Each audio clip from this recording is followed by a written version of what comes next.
Bonjour tout le monde.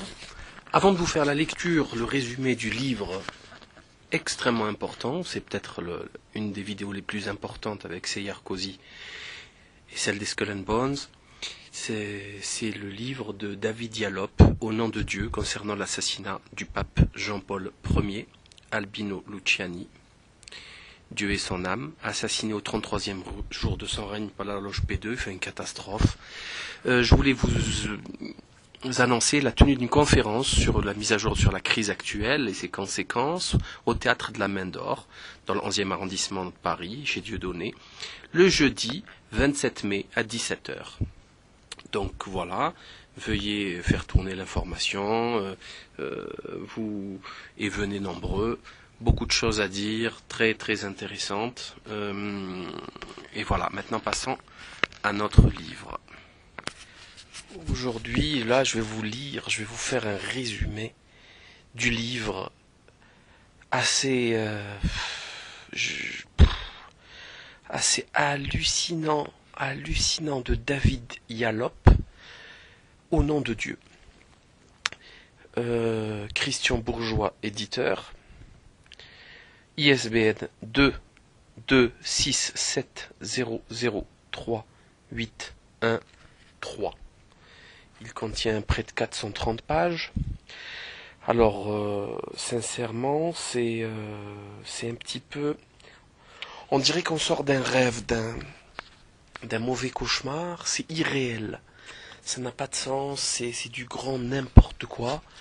Et pourtant, tout est vrai. Il faut savoir que David Diallo est un catholique anglais, qu'il est très très très connu. C'est un très grand journaliste anglais réputé qui a fait des enquêtes retentissantes sur plusieurs affaires judiciaires. Il a fait sortir des gens de prison pour des faux. Enfin bon, très très très connu. C'est pas n'importe qui.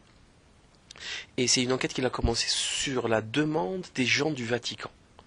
Puisque tout est pourri au royaume d'Italie, les gens ont demandé à Diallo de faire cette enquête. Et là, bon, je vais... En résumé, c'est très simple. La franc-maçonnerie a assassiné le pape Albino Luciani, Jean-Paul Ier. C'est aussi simple que ça. Le 28 septembre 1978, après 33 jours de règne. Je dis bien 33 jours de règne.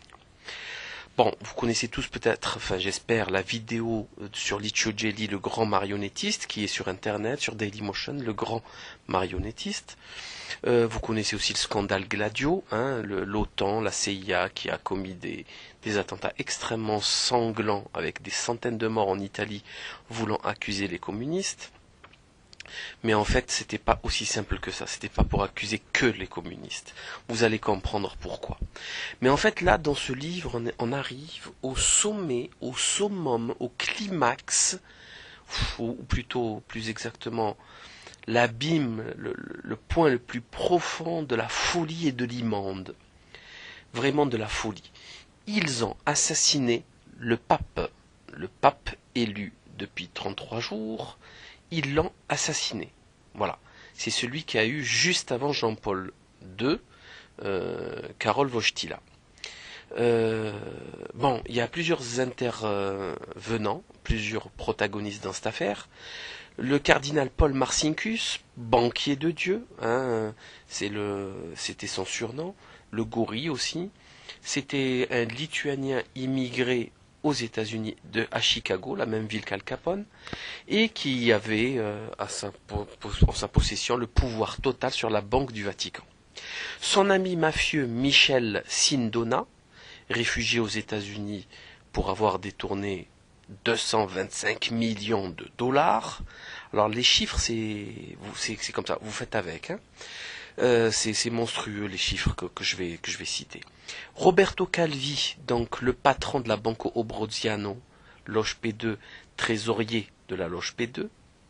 Licio Gelli, bien sûr, le patron, le chef, au début de sa carrière communiste, après facho, en même temps. Fasciste et communiste en même temps. Il a travaillé pour la CIA, il a travaillé pour l'Argentine, il a même amené au pouvoir le général Péronne, qui pour le remercier s'est agenouillé devant Licio Gelli. Oui.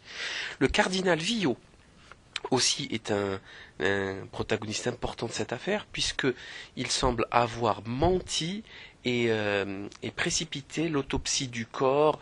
Il a fait n'importe quoi, il a fait disparaître des objets de la chambre du pape. C'est le cardinal Villot qui est mort quelques mois, 6 mois après la mort du pape Albino Luciani, est certainement coupable pour avoir fait...